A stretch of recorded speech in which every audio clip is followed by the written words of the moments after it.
జోగి రమేష్ మాజీ మంత్రి వైసీపీ హయాంలో కేబినెట్ మినిస్టర్ గా ఉండి కూడా కనీసం హుందాతనం లేకుండా తమ నాయకుల మీద విచ్చలవిడిగా నోరు పారేసుకున్నారని ఆయన చేతలు కూడా అలాగే ఉండేవన్నది చాలా మంది కామన్ పీపుల్ అభిప్రాయం. చంద్రబాబు, లోకేష్, పవన్ మీద హద్దులు దాటి మాట్లాడటమే కాక బాబు ఇంటి మీద దాడికి ప్రయత్నించిన ఘటనతో హిట్ లిస్ట్ లో చేరారైనా.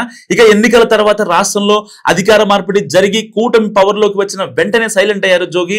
చంద్రబాబు ఇంటి మీద దాడికి ప్రయత్నించిన కేసులో ముందస్తు బెయిల్ వచ్చాకే బయటికి కనిపించారాయన. అదే సమయంలో అగ్రిగోల్డ్ భూముల కేసులో ఆయన కొడుకుని అరెస్ట్ చేసింది ఏసీబీ.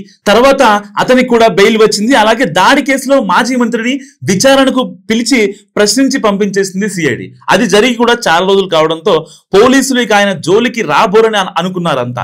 ఎపిసోడ్ అక్కడితో ముగిసిపోయింది.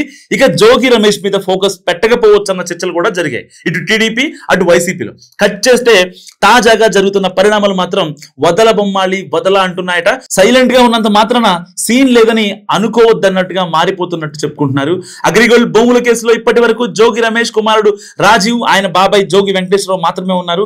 ఈ కేసులో మాజీ మంత్రి పేరు లేదు. అయితే ఈ మొత్తం వ్యవహారంపై మళ్లీ విచారణకు ప్రభుత్వం ఆదేశాలు ఇవ్వడంతో ఏసీబీ, రెవెన్యూ అధికారులు తాజాగా అగ్రిగోల్డ్ భూముల్లో పూర్తి స్థాయి పరిశీలన జరిపారు.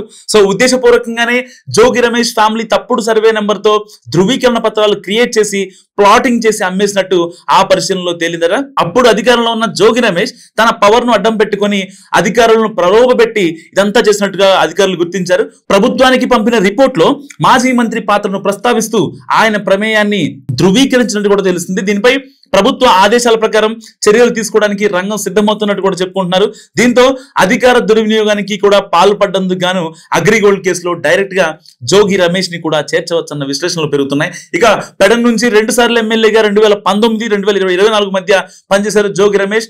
అదే సమయంలో ఆయనకు మంత్రి పదవి కూడా దక్కింది. అప్పుడు కృత్తివెన్నులో 30 ఎకరాల పొలం అమ్ముతానంటూ రమేష్ తన దగ్గర 90 లక్షలు అడ్వాన్స్ గా తీసుకున్నారని, కానీ రిజిస్ట్రేషన్ చేయకుండా వేధిస్తున్నారంటూ పోలీసులకు ఫిర్యాదు ఉంది. తీరా లోతుల్లోకి వెళితే అది జోగి సొంత భూమి కాదని, ప్రభుత్వ స్థలాన్ని తనదని చెప్పి అమ్ముతానంటూ అడ్వాన్స్ తీసుకున్నట్టు కూడా బాధితుడు పోలీస్ కంప్లైంట్ ఇచ్చాడు. అలాగే జోగి అనుచరుడు అత్యుత్సాహంతో రోడ్డును పోయే పిల్లాడి దగ్గర ఉన్న సైకిల్ లాక్కుని వెరగొట్టిన కేసులో కూడా ఆయన పేరు చేర్చవచ్చు అంటున్నారు. సో వీటితో పాటు మరికొన్ని ఫిర్యాదులు కూడా వస్తాయని చెప్పుకుంటున్నాయి టీడీపీ శ్రేణులు. ఇలా తాజా పరిణామాలతో రమేష్ వ్యవహారాలు ఒక్కొక్కటి తెర మీదకు వస్తుండటంతో ఆయన క్యూలో ఉన్నారన్న చర్చ జరుగుతుంది ఉమ్మడి కృష్ణా జిల్లా రాజకీయాల్లో. అప్పుడు ప్రశ్నించి వదిలేసినంత మాత్రాన జోగి రమేష్ ని వదలలేదని పిక్చర్ అభి బాకీ హై అంటున్నారు TDP leaders. So Jogi Ramesh next క్యూలో ఉన్నారా అంటే మీరే ఉంటారు, నా కామెంట్ రూపంలో చెప్పండి.